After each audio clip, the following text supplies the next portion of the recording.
இதா வாழ்க்கையின் வெற்றி விளிம்புகள் அடைய நாம் எவ்வளவு கடினப்பட வேண்டும், எவ்வளவு கஷ்டப்பட வேண்டும், எவ்வளவு சிரமப்பட வேண்டும், அனைத்தையும் அறிந்தும் தெரிந்தும் போக முடியுமா என்றால் எல்லாம் புது அனுபவமாகத்தான் இருக்கும். நமது வாழ்க்கை அனுபவங்கள் நாம் கற்றுக்கக்கூடிய ஒவ்வொரு விஷயமும் புதிதாகத்தான் இருக்கும். அதற்கென்று ஓடி ஒளியக்கூடாது மானிடா.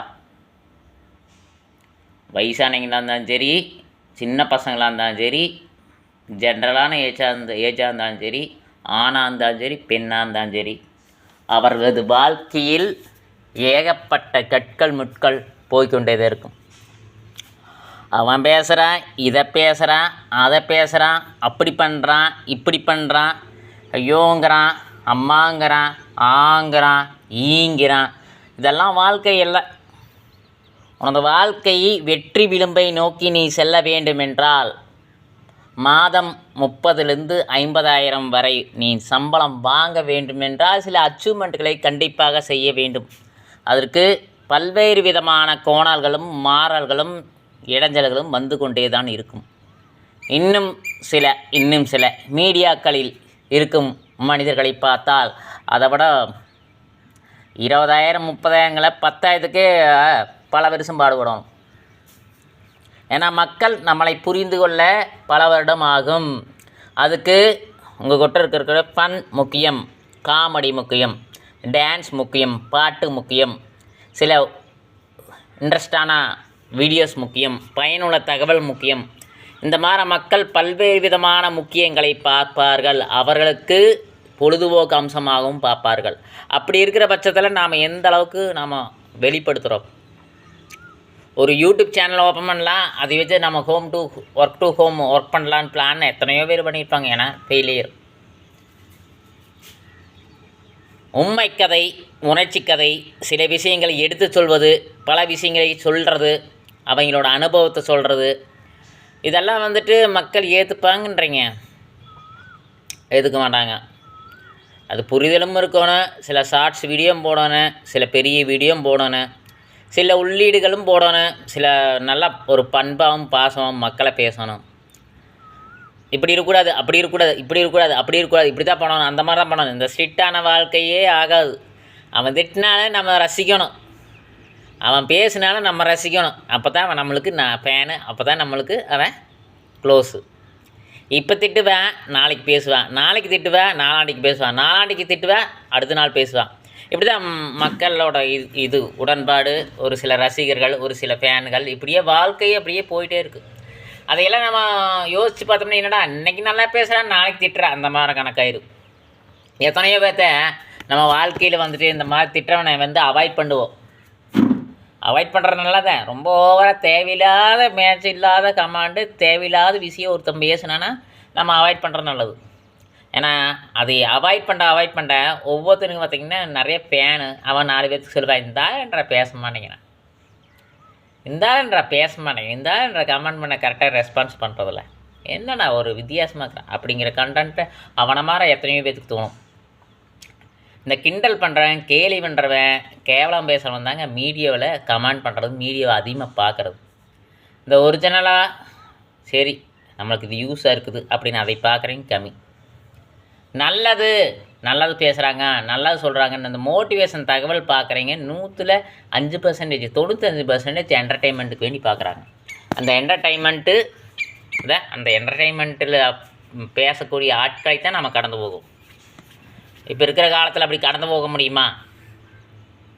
அவமானப்படு, வேதனைப்படு, துன்பப்படு, என்ன பேசினான்னு கேட்காத நிறையா மீடியாவில் போகும்போது பல்வேறு விதமான அவமானங்களையும் அசாத்தியங்களையும் சமாளிக்க வேண்டியது இருக்குது அப்படிம்பாங்க. கரெக்டு தான். அதையெல்லாம் சமாளித்து தான் வரணும். ஏன்னா டெக்னிக்கலாக மூவ் பண்ணணும். ஒரு மோட்டிவேஷன் கொடுக்குறான்னா டெக்னிக்கலாக மூவ் பண்ணணும். ஒரு காமெடி ஃபன் பண்ணுறான்னா அதுவே நான் காமெடி பண்ணுறேன், நல்லா இருக்குது, நல்லா திட்டுறான்னு நினச்சிட்டு விட்டுறலாம். ஏன்னா மோட்டிவேஷன் தகவலை கொடுக்குறீங்க, அப்படி திட்டுறான்னு நினச்சிட்டு விட முடியாது. அதுக்குன்னு மீடியாவில் இருந்துட்டு மற்றவங்களை திட்டவும் கூடாது. அதுக்குன்னு மீடியா அவன் கமெண்ட் பண்ணா அதுக்கு நீங்கள் எதிர்ப்புறமாகவும் கமெண்ட் பண்ணக்கூடாது. சில தெளிவுரைகள் கொடுக்கலாம், தப்பல்ல. ஆனால் அந்த தெளிவுரையை சரியாக புரிஞ்சுக்க மாட்டாங்க, மறுபடியும் பேசுவாங்க. நீங்கள் என்ன தான் அட்ஜஸ்ட்மெண்ட் பண்ணி சில கமாண்டை திருப்பி கொடுத்தீங்கனாலும் அவனுக்கு புரியாது. ஒன்றா பிடிச்சா பாருங்கள், இல்லைன்னா பிளாக் பண்ணுங்கன்னா அவன் மாதிரி எத்தனை பேர்த்து பிளாக் பண்ணுறது. இந்த கேடு நினைக்கிறவன் கெட்டதை நினைக்கிறவன் நம்மளை திடீர்னு நல்லதை நினைப்பான். நல்லா நினைக்கிறவன் திடீர்னு நல்லா இருக்குதும்பான். நல்லா இருக்கிற வீடியோ அவனுக்கு நல்லா இருக்குது, நல்லா இல்லாத வீடியோவும் நல்லா இருக்குது. புரியுதுங்களா? அந்த மாதிரி பலர் திரிவானுங்க, எல்லாத்தையும் கடந்தாங்க போகணும். ஒன்றா ஃபேமஸ் ஆகிட்டா அந்த ஃபேன் ஃபுல்லாக ரொம்ப தொல்லை பண்ணுவாங்க. சும்மா சாதாரணமாக வீடியோ போட்டாவே இப்போவே நம்ம வீடியோ போட்டுக்கிறதே ஒரு சில தொல்லையெல்லாம் பண்ணுறது கிடையாது. நல்லா இருக்குதுன்னு சொல்கிறாங்க. ஒன்றா நம்ம வாழ்க்கையிலேயே 0% தான் வாழ்க்கையிலேன்னா நம்ம போடுற வீடியோ அதே நல்லா. அதாவது ஒத்தப்பலாக இருக்குது, சில வாய்ப்புகள் கொடுக்குறம்பாங்க. நம்ம சில வாய்ப்புகளுக்கு வேண்டி அலையிறது கிடையாது. நம்மளோட மெயின் தாட்டுங்கிறது மோட்டிவேஷன்ஸ். அதுக்குண்டான வாய்ப்புகளும் அதுக்கு உண்டான விஷயங்களும் கிடைச்சா கண்டிப்பாக பண்ணலாம். ஒரு இந்த விஷயத்துக்கு மோட்டிவேஷன் பண்ணுங்கள், அந்த விஷயத்துக்கு மோட்டிவேஷன் அப்படி பண்ண முடியாது. எனக்கு ஒரு கண்டென்ட் எடுத்து அந்த கண்டென்ட்டை வந்து சென்டென்ஸாக கிளியராக அது ஒரு சென்டென்ஸாக கண்டென்ட்டாக பண்ணலாம். ஒரு நம்ம அனுபவப்பட்டதை சொன்னால் ஈஸியாக இருக்கும், ஈஸியாக சொல்லலாம். ஒரு காட்டை பற்றி கேட்டால் சொல்லலாம், ஒரு வாழ்க்கையில் ஒரு சில விஷயங்களை பற்றி கேட்டால் சொல்லலாம், ஒரு பைக்கை பற்றி கேட்டால் சொல்லலாம், ஒரு அனிமல்ஸு இப்போ நாய்க்குட்டி, அந்த பூனைக்குட்டி, காகம், இன்னும் பல ஒரு மிமிக்ரி லைன் கேட்டால் சொல்லலாம். இந்த மாதிரி அனுபவமான விஷயத்தை கேட்டால் அதை மோட்டிவேஷனாக தெளிவுபடுத்தலாம் ஒழிய அனுபவம் இல்லாத விஷயத்தை அதை மோட்டிவேஷன் கொடுங்கன்னா கொடுக்க முடியாது. இந்த மாதிரி ஒரு மோட்டிவேஷன் கொடுக்குறவங்களால இருக்கிறாங்க. நானும் இல்லை, நிறைய பேர் இருப்பாங்க. அவங்களுக்கு தகுந்த மாதிரி நிறையா ஃபேன் நிறைய பேர் பார்க்குறவங்களெல்லாம் பார்த்தீங்கன்னா அவங்களுக்கு சாதகமாக அவங்களுக்கு பிடிக்காதவே தான் கேட்பாங்க. இதனாலே ஒரு சில வட்டாரங்கள், நட்பு வட்டாரங்கள், ஃபேன் வட்டாரம் கழிஞ்சு போயிடும். நமக்கு தெரிஞ்சதை நமக்கு பிடிச்சதை பண்ண மாட்டேங்கிறேன். பிடிச்சதை பண்ணுறக்கா நாங்கள் இருக்கிறோம். எங்களுக்கு பிடிச்சதே நாங்கள் கரெக்டாக பண்ண முடியறதில்ல. எங்களுக்கு பிடிச்சதை, எங்களுக்கு தெரியக்கூடியது, எங்களுக்கு தெரிஞ்சிக்கக்கூடிய விஷயத்தை மோட்டிவேஷன் தகவலை சரியாக நாங்கள் சொல்ல அப்ரோச் பண்ணி அதை கரெக்டாக கிளியராக தெளிவாக சொல்ல முடியல எங்களுக்கு பிடிச்சதை. அப்போ உங்களுக்கு பிடிச்சதை நாங்கள் எப்படி செய்ய முடியும்? கஷ்டம், ரொம்ப கஷ்டம். அதனால் நீங்கள் என்ன சொல்ல வரீங்க, என்ன பண்ணுறீங்களோ அதை தெளிவாக பண்ணாத வெற்றியின் விளிம்பில் போக முடியும். வெற்றியே அடையலாம், பெரிய பெரிய அச்சீவ்மெண்ட்டாக இருக்கலாம், இயக்குனராக கூட ஆகிறதுக்கு ஆசைப்படலாம். அனுபவம் வேணும், திறமை வேணும். ஷார்ட் ஃபிலிம் டைரக்டர்னா அவருக்கும் பயங்கர திறமை வேணும். சாதாரணமாக ஆளுகளாம் ஷார்ட் ஃபிலிமெல்லாம் எடுக்க முடியாது. பெரிய படத்தை நீங்கள் பிளான் பண்ணிங்கன்னா தான் சின்ன படம் எடுக்க முடியும். பெரிய படத்தை பற்றி தெரிஞ்சுக்கணும். ஒன்றுமே தெரியாமல்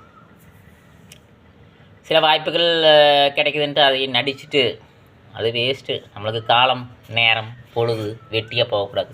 எல்லாம் நம்மை தேடி வரக்கு உண்டான விஷயங்கள் செய்யணும். நீங்கள் தேடி போனாலும் சரி, நீங்கள் ஒன்று நோக்கி சென்றாலும் சரி, பல கஷ்டங்கள், பல வேதனைகள், பல துன்பங்களை நீங்கள் அனுபவிச்சு தான் தீரணும்.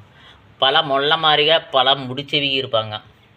சரிங்களா? ஒரு வீடியோ போட்டிங்கன்னா ஏகப்பட்ட பேர் கழுவி ஊற்றுவாங்க, ஏகப்பட்ட பேர் நல்லா இருக்கும்பாங்க. கழுவி ஊற்றுறவங்களையும் பார்க்கணும், நல்லா இருக்கிறவங்களையும் பார்க்கணும். கமாண்டையும் பாருங்கள், முடிஞ்சால் பிளாக் பண்ணுங்கள், நீங்கள் விட்டுருங்க. ஏன்னா உங்களுக்கு ரசிகர்கள் வேணும்னா. மோட்டிவேஷன் தகவல் கொடுக்குறீங்களா உடனே எல்லாம் ரீச் ஆக முடியாது. அதே காமெடி பண்ணுறீங்க ஒரே வாட்டில் ரீச் ஆகிடுவாங்க. அது போய் அப்படியே நின்றுக்கு. ஏன்னா மோட்டிவேஷன் கொடுக்குறது நிற்காது, அப்படியே போகும், மெதுவாக போய் இப்படியே மெதுவாக போய் அப்படியே ஸ்ட்ராங்காக நின்றுக்கு. அப்போ எல்லோரும் பேசுவாங்க.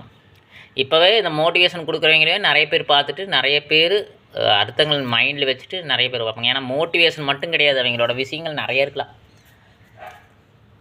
மல்டி டேலண்ட்டாக இருக்கலாம். இந்த மல்டி டேலண்ட் நானுன்னு இல்லை, ஏகப்பட்ட பேர் இருக்கிறாங்களா, எல்லாம் பண்ணுவாங்க. எல்லா விஷயம் பண்ணுவோம். ஒரு மனுஷன் 10 விஷயம் பண்ணுவேன். அந்த 10 விஷயத்தையும் சக்ஸஸாக எடுத்துகிட்டு போயிட்டு இப்போ கொஞ்சம் கொஞ்சமாக அதில் ஏகப்பட்ட இடைஞ்சல், ஏகப்பட்ட இடையூறு, ஏகப்பட்டது வரும். அதையெல்லாம் மண்டையில் ஓடாமல் நீங்கள் பாட்டுக்கு வெற்றியின் பாதையில் போயிட்டே இருங்க. சரிங்களா? மோட்டிவேஷன் சில விஷயங்கள் எல்லாம் பார்த்தீங்கன்னா சிலரெல்லாம் கவனிக்கிற மாதிரி இருக்குது, புதுசாக இருக்குது, கவனிக்கிற மாதிரி இருக்குது. சிரிக்கிற மாதிரியும் இருக்காது, அழுகிற மாதிரியும் இருக்காது, கேவலமாக பேசுகிற மாதிரியும் இருக்காது. மொத்தம் நல்லா இருக்குது. அந்த விஷயங்கள் மக்கள் புரிந்து கொள்ள லேட்டாகும். அந்த பசங்களே காமெடி பண்ணுற பசங்களே புரிஞ்சுக்கொள்ள லேட்டாகும். அவனுக்கு வயசாகணும், அது வரைக்கும் நம்ம வாழ்ந்துட்டுருக்கணும். நம்ம அதை பார்த்துக்க முடியாது. நம்ம சொல்கிறத கிளியராக தெளிவாக நீட்டாக சொல்லுங்கள். வெற்றி அடையலாம், நல்லா ஒரு வெற்றி அடைய வாழ்த்துக்கள். கண்டிப்பாக ஷேர் பண்ணுங்கள். முக்கியமான தகவல். நன்றி.